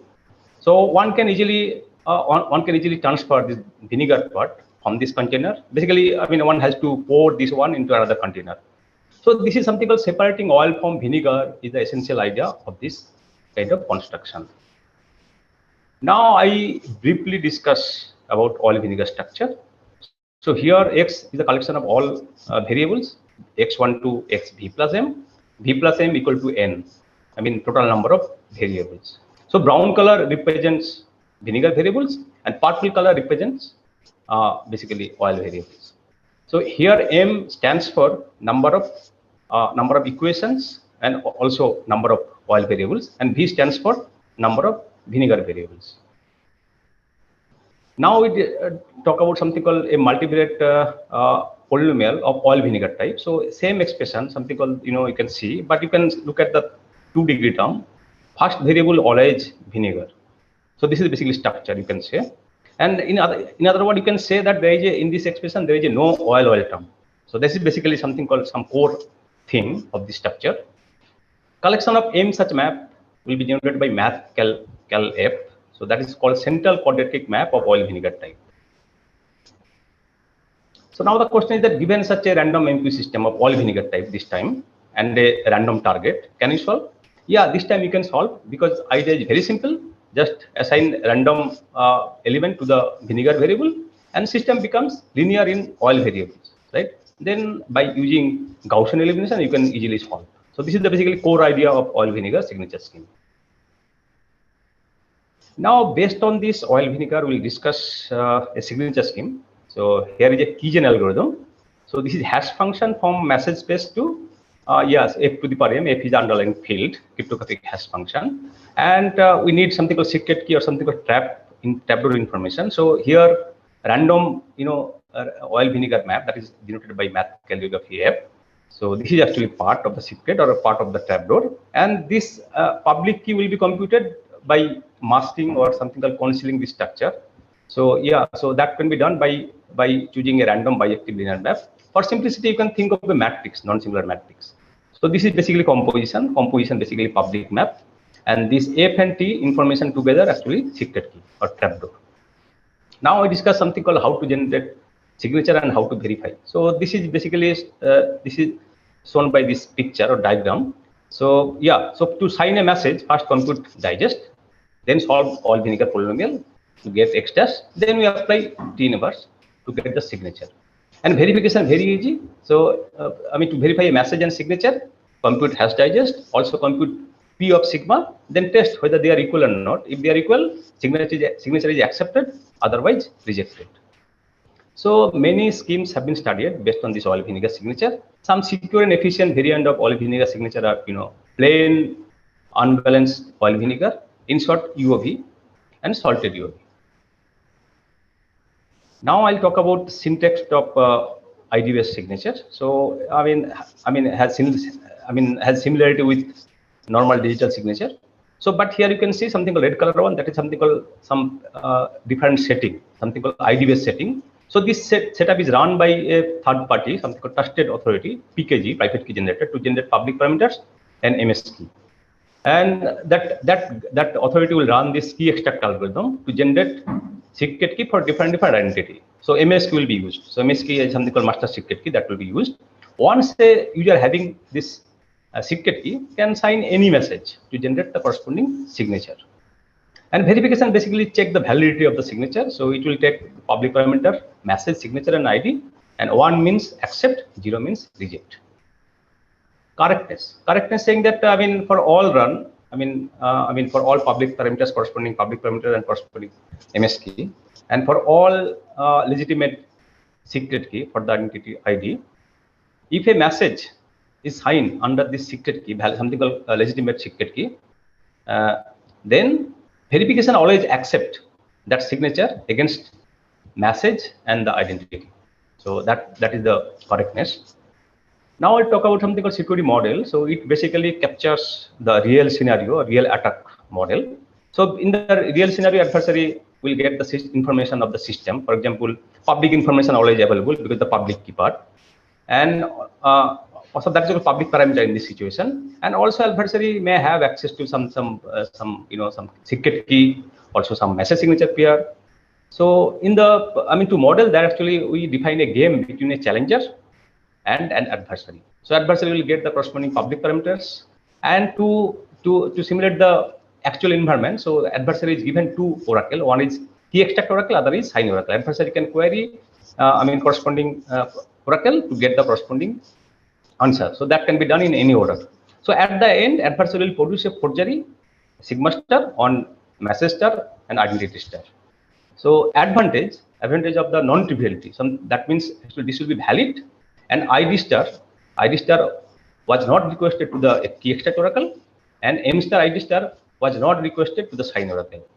So if this advantage is negligible, then we say something called full security under chosen message attack or UFID CMA secure. I mean, in the literature, very few schemes have been studied in the MQ setting. I've been talking about IBS scheme. So, yeah. So, thing is that, and most of them have basically very less applicable in the real scenario, because output signature contains either public key of EOB or rainbow. So, this is the problem. But the scheme of IBS, I mean, the proposal of Chen et al. Is very efficient. So, but it doesn't provide correctness nor any security proof. So that is the problem. So now actually we'll look at, I mean, Chen et al. Scheme very briefly. So they actually use something called special UV structure. So we'll look at that part first. Just recall that, I mean, all the coefficient map, all the look at the first the coefficient, components map, I mean F1 to Fm. If you look at the coefficients of each of these component maps, they are basically constant or field elements. Similarly, all the NT of the matrix basically field elements. In other words, constants. In this special structure, all of them are considered to be linear map Z1 to ZD for some integer D. So that is what, I mean, this is nothing but something called linear map from FD to F. Right. So similarly, if you remember that your public key map, component map, that is nothing but composition of this FKT. So in this situation, then, I mean, then what will happen actually, that coefficient will be get multiplied. So in other words, every coefficient of PK will be again a map in Z1 to ZT, but this time not linear. So mostly non-linear. So in other words, basically you can see something called this P map, F map, T map, basically nothing but some expression. So that will be denoted by F tilde, T tilde, and P tilde. And for a fixed Z, or in other words, if you evaluate each of them, then we will have something called concrete instantiation of EOV. So in this situation, we will be denoted by F tilde Z, T tilde Z. So yeah, P tilde Z. So that basically, essentially maps, right? So briefly, yeah. So Chen et al. Proposal. So universe considered to be this U1 to UN for some integer. They mentioned that large integer, but how big that n, they did not mention anything. Eventually, for each user, they consider something called unique identifier from this an element from FD, but how they are assigning, they did not mention anything. MS key include all the coefficients map, like involved in F tilde, and all the linear map involved in T tilde, or in other words, something called, you can think of entry basically maps, right? In addition, MS key contains non-singular matrix RZ for each user. I mean, it has this form, something called, this is actually block matrix. This is actually vinegar block, that is 0. And public key contains public information, so basically public expression in this situation. Also some other information like, universe information, hash function information. So here I mainly emphasize on the secret key generation part. So this is user and the corresponding identifier Z. Then how to get the secret key? So secret key generation, very simple. So evaluate all the components involved in MS key at Z to get this F tilde Z, T tilde Z. Then compute FZ to be this. I mean, basically you are randomizing using this RZ, right? So RZ is a part of the MS key, something like randomizer. Here also you are doing the same thing. Basically you are hiding this structure, nothing else. Then secret key will be what? Secret will be this part, and that is given to the user. And public key corresponding to that user will be, just evaluating expression at Z. So, and you can see that, I mean, this is nothing but FZ tilde, T tilde, TZ, and F tilde Z, T tilde Z. I mean, basically RZ part will get cancelled. So that is the thing, right? So once a user having this secret key, so this secret key is nothing but something called EOV secret key. So then simply you generate secret signature using EOV structure, and one can verify using EOV verification. So that's it. about this one. Now we'll discuss some issues in the construction. So regarding universe size. So actually they consider for each user a matrix. I mean, that is a part of MSK. So in other words, it's saying that, I mean, universe size can be at most polynomial. So that is something called some limit they mention. And correctness is that even you consider the polynomial size to be, universe size to be polynomial, then you have to ensure that each key must be valid. So validity in the sense that TZ part should be non-singular, because so that is the requirement. So now the thing is that how you are getting this one. Basically, for every Z you are basically evaluating this one. Now that this is basically something called expression. So now you are getting some value. Then basically you are getting a matrix that this will be non-singular with this probability. Roughly this, there is a formula. So here Q is the size of underlying field. That means if all the users get registered, then all the corresponding key pairs should be valid, roughly with probability mu to the power n.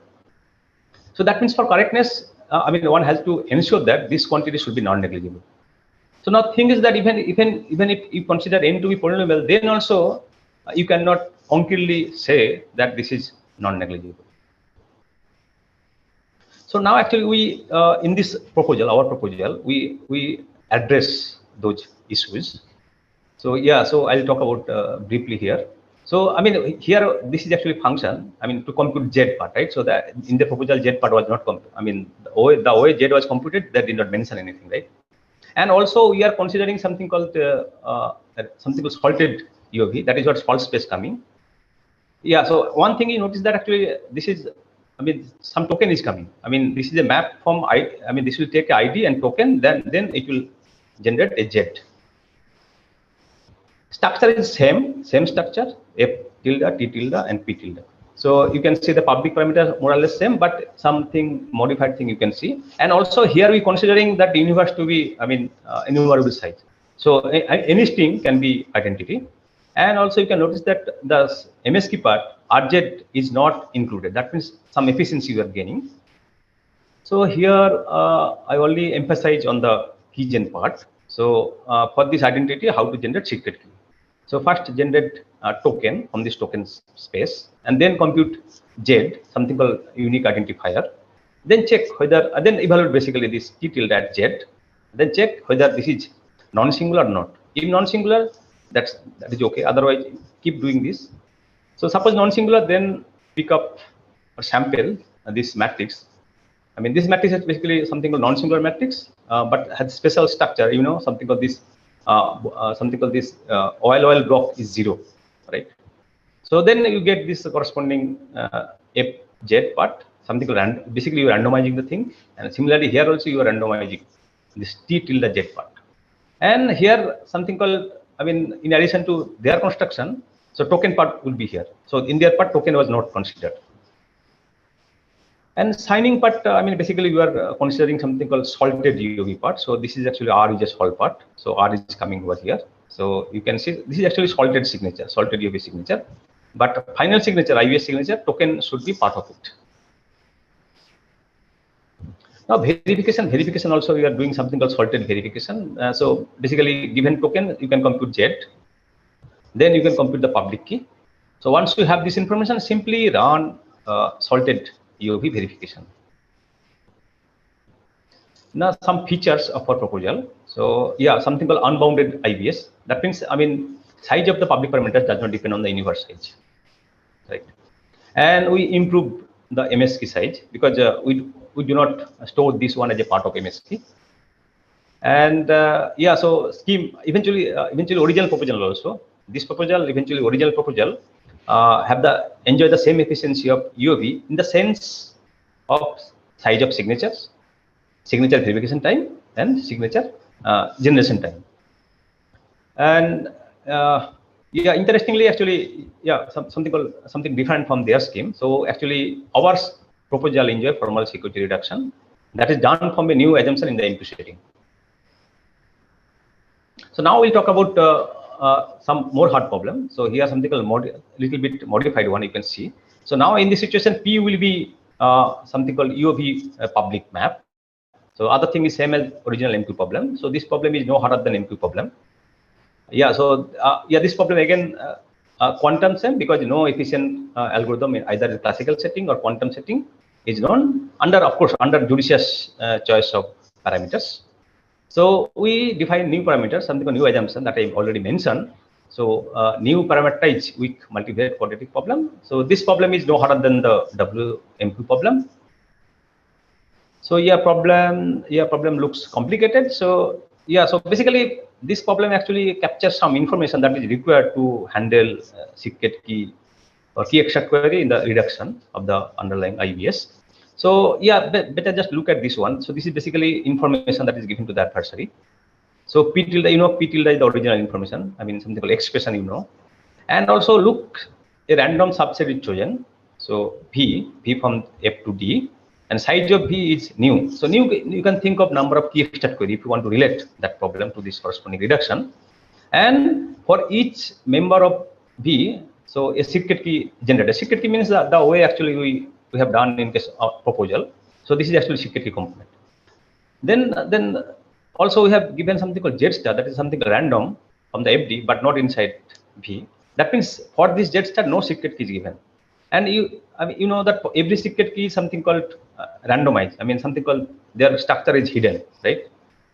And so then a target is given. So two target is basically given. So basically you have to invert this map for this target, right? So that is the problem. So so this is a problem statement.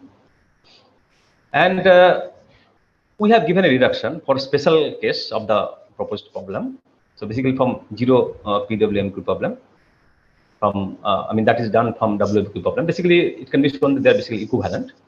And for general situation, we have given some sort of justification. In favor of interactability.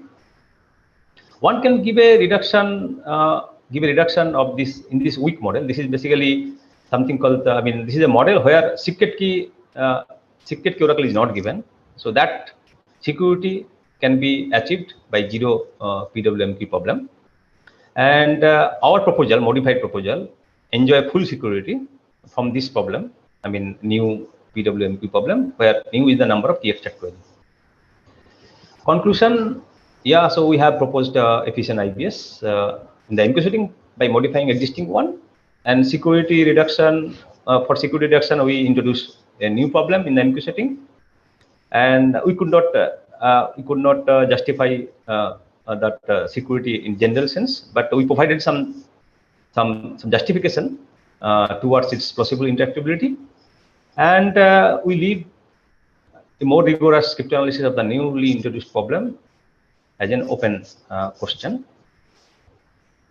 Thank you for your kind attention.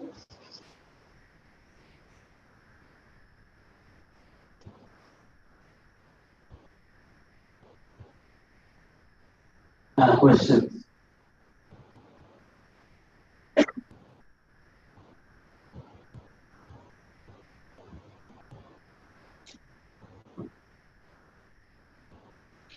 So my question is, how much scope is there in this direction?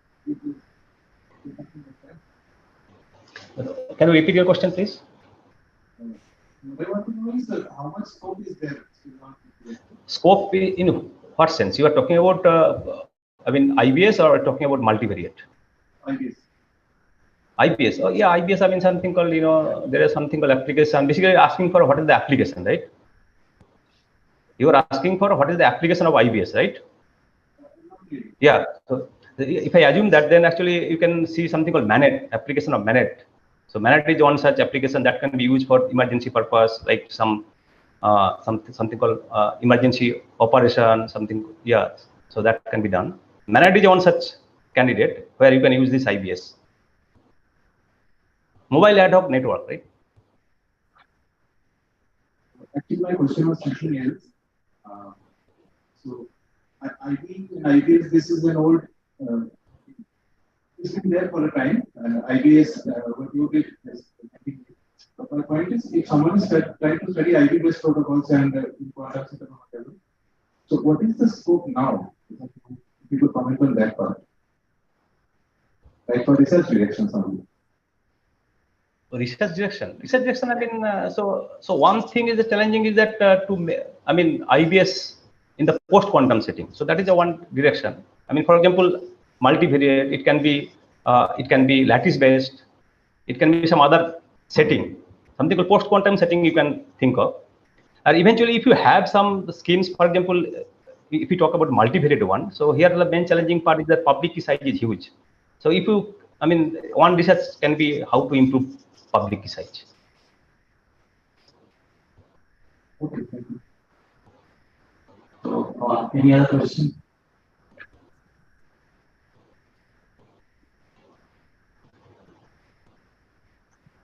The main problem of lattice-based signature scheme is the leakage of information.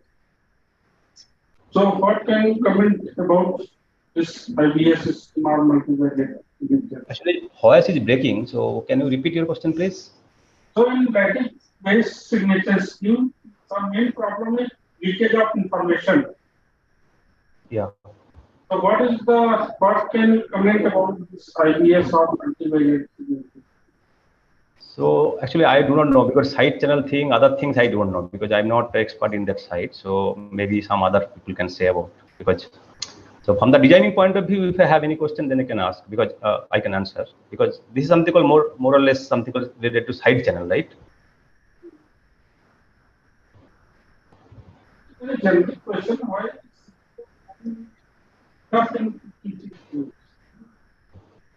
No, actually, I'm not getting your voice properly. Actually, voice is breaking. So can you repeat, please? 1 second. So this is very generic question. So Yes. why it is tough to design signature schemes that are suitable for post-quantum? Okay, so if I understood correctly, so you are saying that I mean, what is the point of constructing IBS signature in the post-quantum setting? You are saying that question? So his question is that why is it tough to create a signature in post-quantum?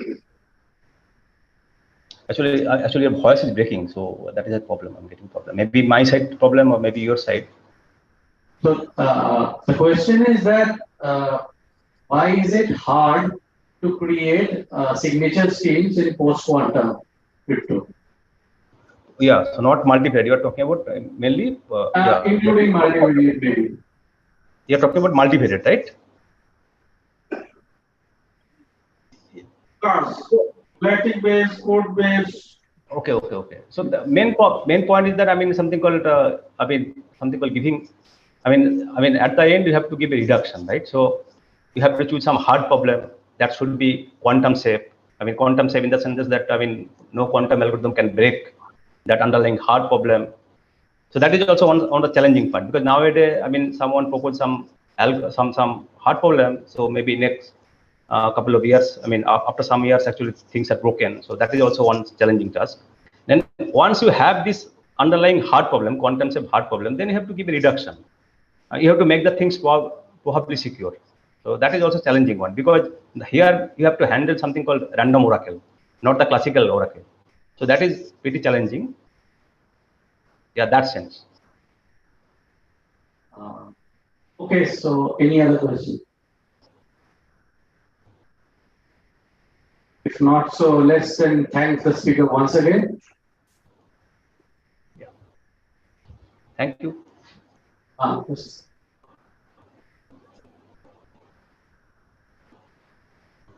If the people are looking for a participant certificate, that's ready with the registration list. Okay, let's join for the lunch.